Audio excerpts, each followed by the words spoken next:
But as we know, I'm going to read this and then we will get into what is going on. So this is main topic number 3.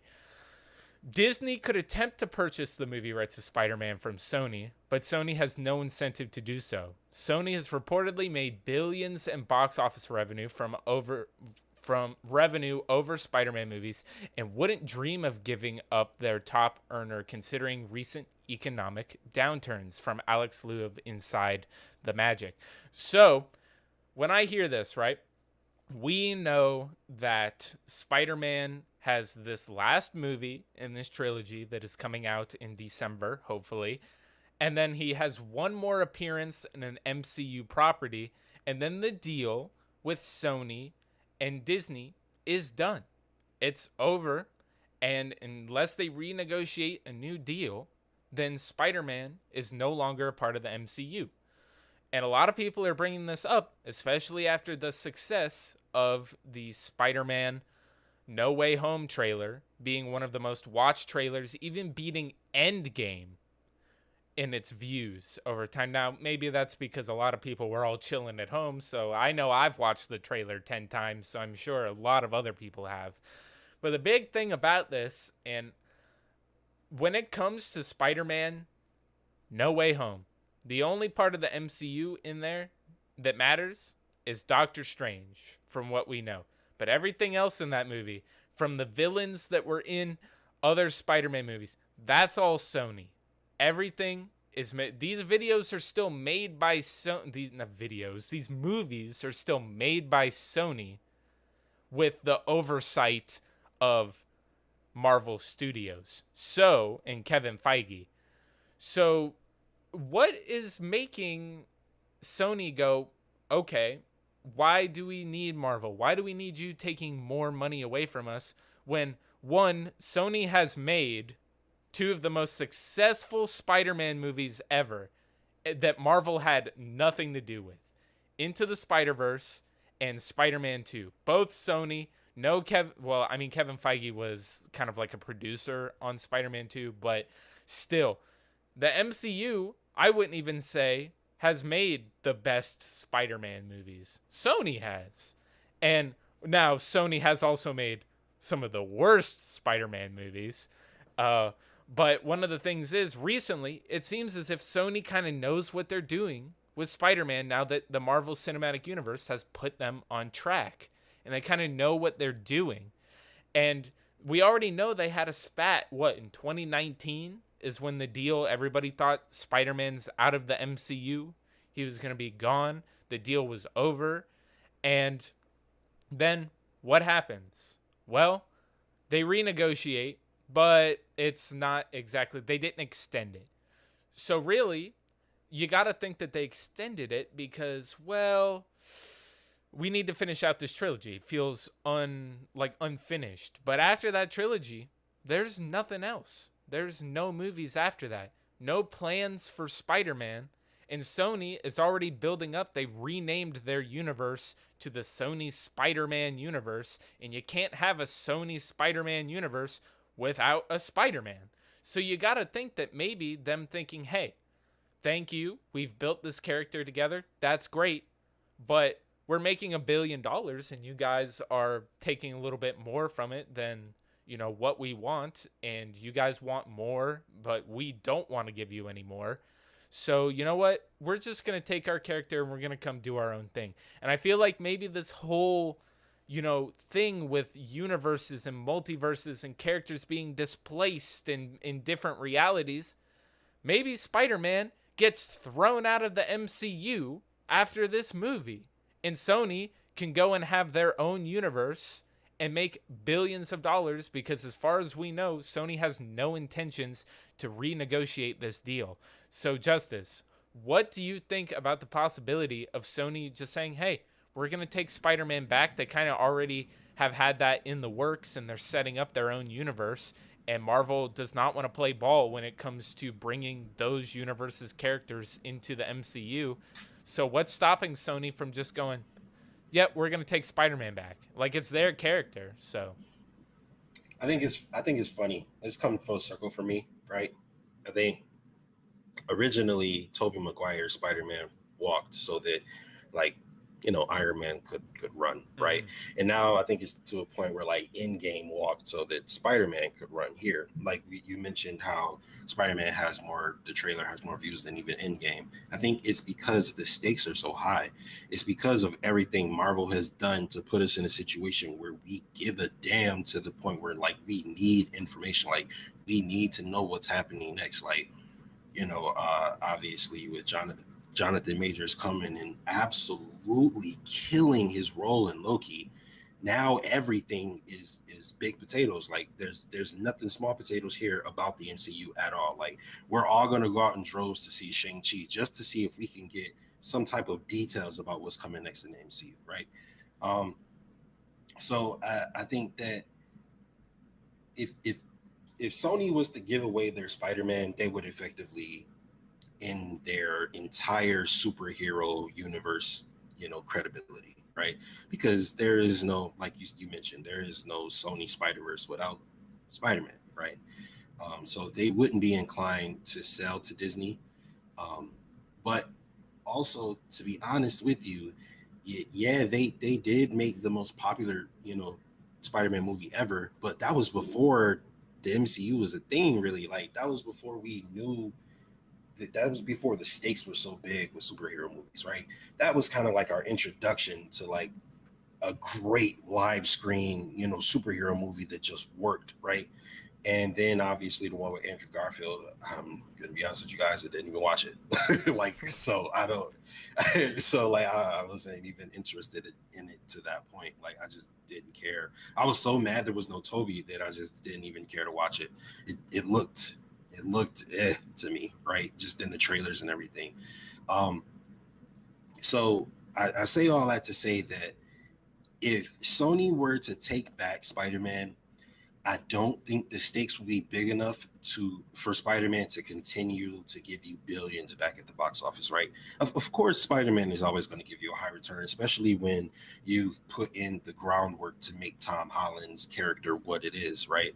But also, I think a lot of why Tom Holland's character is what he is because of Tony Stark. And you mentioned it before. You said you don't like how all of Tom Holland's everything that has to do with him is a derivative of people hating Tony. But that's the truth now about this particular Spider-Man. It's all based on Tony. So now if you take that away from him, now you can't even mention Tony. You can't talk about anything MCU related when everything that we currently like about this Spider-Man is MCU related. So it's kind of like a catch 22. If I was Sony, I would just continue to let Marvel use him, continue to raise his stock and also use him on my own terms. That seems like the smart way to go here, but I know egos are involved and everything else. You don't want to share profits or whatever the case may be. But I just don't think they can do better with Tom Holland Spider-Man than Marvel is doing. I don't see it. I just this particular Spider-Man at least, and I don't think they can create another one that's more popular. So So I might have to argue with you a little bit here, but it's not probably for what you're thinking. Spider-Man, no matter what, it's the name value alone. Spider-Man sells just under the amount of toys and merchandise that Batman does over the entire, like, ever since he has been created, right? Spider-Man is one of those characters that no matter what, hell, Spider-Man 3, a movie that, I mean, I don't think Spider-Man 3 is that bad, but people, I'm a Raimi fanboy, so that's people will kill you for that online. But one of the things is just, well, Spider-Man 3 made almost $900 million in a time before Iron Man. It came out the year before Iron Man. And it made $900 million. That's almost $1 billion. And that's the most any Spider-Man movie had ever made.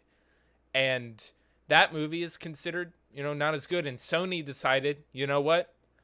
Even though it made $900 billion, the critics didn't like it, the fans kind of didn't like it, we're going to move on. The Andrew Garfield movies, while I don't particularly enjoy them or really, really like them, they made money. Like, my God, did they make money. And again, Amazing Spider-Man 2 just got canned by the critics, and they were like, okay, because the problem with Sony is they want to make good Spider-Man movies. They want to make as much money as possible while also making a good movie. So even though they make money, when they make a bad Spider-Man movie, they turn tail and try to find a different way and different direction because they don't want to piss the fans off because that's the only person who's spending money on them. So really, when it comes to Tom Holland's Spider-Man, uh, you just know that if they take him out of that universe, it's going to be coy references to things that have happened in the past, or it's going to be them working off of Spider. Because granted, it doesn't matter. This version of Spider-Man is connected to these three movies, whether Disney likes it or not. So if Sony does take him back, while they might not be able to reference characters, they can still reference events that happened in those movies. So they don't have to drop Tony Stark by name, but what they can say is, like, there could be some like intro thing that like talks about, hey, there's this billionaire guy, he helped me out, I loved him, and then he ended up dying in a bit. Like, they can get around it if they really wanted to. And Spider-Man has that name value where maybe if he's not attached to the MCU, he's not making $1 billion. But knowing that Spider-Man in the past has made almost 900 million, Spider-Man has that attraction. And the casual people who see this Spider-Man are going to assume whatever next movie he's in will be attached to the MCU. Whether they're not big fans like us, they'll be like, oh, that's the Spider-Man that was in those Marvel movies. And they're going to go watch it. And Sony knows that. And they're like, hey, we can just take that guy and have him go fight all these villains we're making movies for. And then that just props up all their other movies. So I think Sony has no incentive to let Disney keep using Spider-Man. And also Disney demanding that they get more off the top for Spider-Man when they're like, hey, you sold us this character. Well, Marvel sold us this character in the 90s. You guys don't have him. So if you want to keep using him, then quit trying to get more money out of us, because we can just take him and we can make a movie and it's going to make almost $1 billion. Like, it's a Spider-Man movie. So I think that Sony probably will end up taking Spider-Man back. I kind of like the opportunities that opens for them too, because then they'll be able to bring back possibly more of Andrew or Toby and do a real live action Spider-Verse like we know they want to do. And it's been in the works for a while. They have Into the Spider-Verse 2 coming out. Like, they're really going to milk the Spider-Man property, and seeing what they're doing with Kraven the Hunter and Morbius. Like, they can make, with all these villain movies, they can make every Spider-Man movie feel like an event, like a huge Avengers type event where Spider-Man is they can build up to Spider-Man fighting some of his rogues gallery and all of that stuff. So I think Sony still has they've still got the upper hand in all of this. Would I like to see Tom Holland in the MCU still? Yeah, of course I would. I think that it just helps him being in the MCU. But if they do take him out, I don't think it's going to kill that character at all. So do you have any closing thoughts before I ask the people how they feel about this? Yeah. Spider-Man will always be, popular as a toy. He'll always sell. I'm not saying that he won't sell if Sony was to take him back. I just don't think that he's going to sell as much as he would in the MCU, right? I think that the MCU dramatically increases his value with every single appearance he makes. And I think that going forward, with no Iron Man, with no Captain America, we're just going to see more Spider-Man, and we're going to see more situations, to which you said, where Spider-Man is now the reason why we're mad. Like, every villain is like, oh, I hate Spider-Man, versus, oh, I hate Tony, but this little kid is in my way, right? Yeah. I think that eventually, going forward in the MCU, Spider-Man would get, that type of in the same type of influence that Tony had, in his world, right? Yeah. And if it was going to go back to just straight Sony, again, of course it would sell. That's not what I'm saying. I think it would sell. I just don't think that, because I think that it's kind of like the market in football, right? Every year is going up, right? For the most part. unless there's a global pandemic or something. Yeah. Just like, you know, in movies, the revenue is going up. Now we have billion-dollar movies. It seems like ever since we got the first billion-dollar movies, we haven't stopped getting them yet, right? And I feel like eventually you're going to see, I think Endgame maybe 2 billion or something like that. I think now you're going to see that become more prominent, right? You're going to see more $2 billion movies, and then you're going to see $3 billion, like, right? I think it's going to keep continuing to increase like that.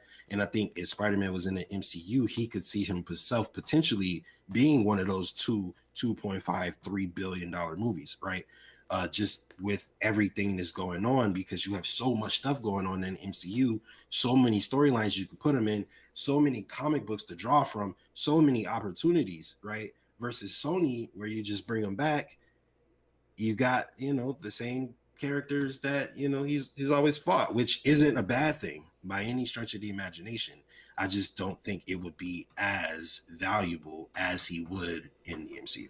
I think that it is probably in the best interest of the character of Spider-Man for Disney to play ball with Sony and find a way to introduce the other characters that they're making movies, Morbius and Venom and those characters, and find a way to introduce those characters into the Spider-Man world, which is also set in the MCU. I think that that's probably just the best case scenario. Win-win. Spider-Man can still appear in Avengers movies and other team-up movies and everything. I think that's just kind of the best case scenario. But again, there's egos, lots of money involved, lots of money, because this is the only character technically outside of the Hulk who I think Universal still owns, that Disney does not have their grips on, and it just happens to it just turns out to be that it's the most popular Marvel character. So I think it's just in the best interest for everybody to play along, but we'll see what happens. So make sure, everybody, to let us know down below. What do you think? Do you think Spider-Man's gone? Is he gone? Does J. Jonah Jameson finally get his wish and get Spider-Man out of here? We will see what happens.